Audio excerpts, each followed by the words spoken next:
Hi dear students, welcome once again in City Public School. I am Vivek sir. We are discussing about the first chapter of democratic politics, power sharing. In the last class हमने देखा था कि Belgium की कुछ ethnic composition के बारे में हमने समझा था कि बेल्जियम यूरोप की एक बहुत ही स्मॉल कंट्री है जो कि हरियाणा से भी काफ़ी छोटी है।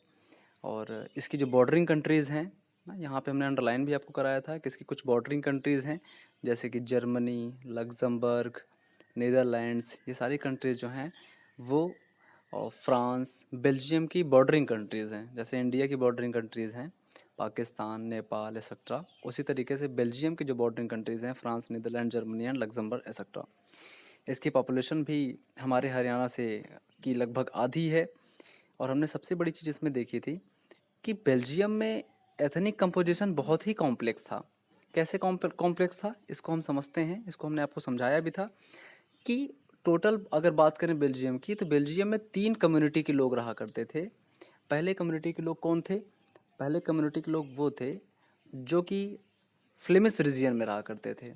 किस रीजियन में? फ्लेमिश रीजियन में रहने वाले लोग डच बोलते थे। और ऐसे लोगों की जो संख्या थी, नंबरिंग थी, वो कितनी थी? 59%।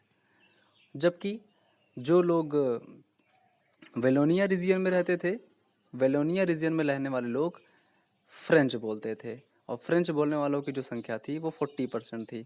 जो रिमेनिंग 1% लोग थे, ये 1% लोग क्या बोलते थे? जर्मन लैंग्वेज बोला करते थे। जर्मन लैंग्वेज ये हमने ग्राफ के माध्यम से पिछले ही क्लास में समझ लिया था। लेकिन अगर बात करें इसकी कैपिटल ब्रुसेल्स में, तो ब्रुसेल्स में इसकी कहानी जस्ट अपोजिट थी। बेल्जियम में ज़्यादा डोमिनेशन में जो थे लैंग्वेज बोलने वाले लोग वो डच थे, जबकि ब्रुसेल्स में जो डोमिनेशन में लोग थे वो कौन थे? ये हमने देखा था कि ब्रुसेल्स में ज़्यादा बोलने वाले लोग 80% लोग फ्रेंच बोलते थे और 20% लोग डच बोलते थे।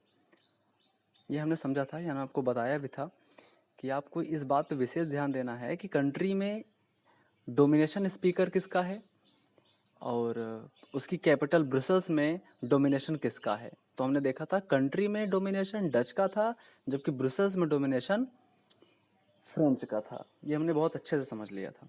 ठीक है, तो आगे चलते हैं, क्लास स्टार्ट करते हैं। The minority French speaking community was relatively rich and powerful. Minority में कौन थे? कंट्री में मिनॉरिटी में कौन थे? अभी आपको बताया गया कि मिनॉरिटी में फ्रेंच थे। और फ्रेंच लोग जो थे वो ज़्यादा पावरफुल थे, ज़्यादा रिच थे और ज़्यादा पावरफुल थे in the comparison of Dutch. This was resented by the Dutch speaking community who got the benefit of economic development and education much later. और अक्सर जो डच थे जो कि इकोनॉमिक डेवलपमेंट होने के बाद काफ़ी दिनों के बाद जिनको एजुकेशन मतलब हासिल हुआ, बहुत दिनों के बाद उनका इकोनॉमिक डेवलपमेंट हुआ in the comparison of French, ये लोग अक्सर ही फ्रेंच लोगों को दूसरी नज़र से देखा करते थे। हम कह सकते थे जीलस के नज़र से देखा करते थे। और नफ़रत का सबसे बड़ा कारण यही था।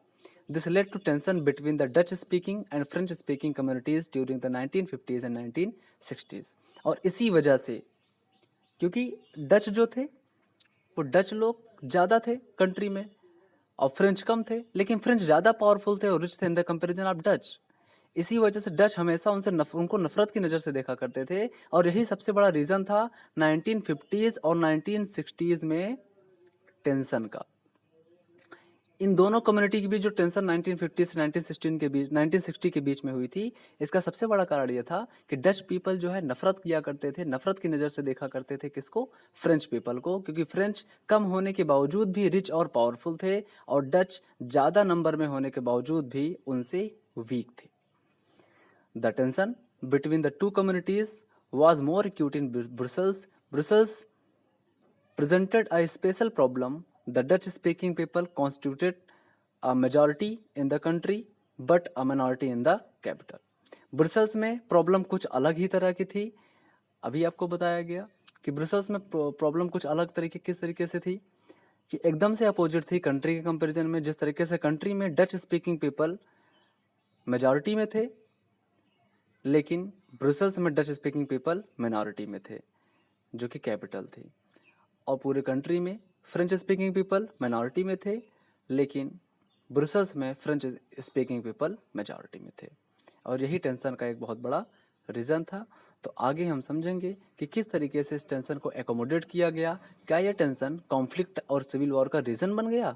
क्या इस टेंशन की वजह से कंट्री में प्रॉब्लम्स आई या नहीं, उनको हम समझेंगे लेकिन नेक्स्ट क्लास में। तब तक के लिए थैंक यू सो मच।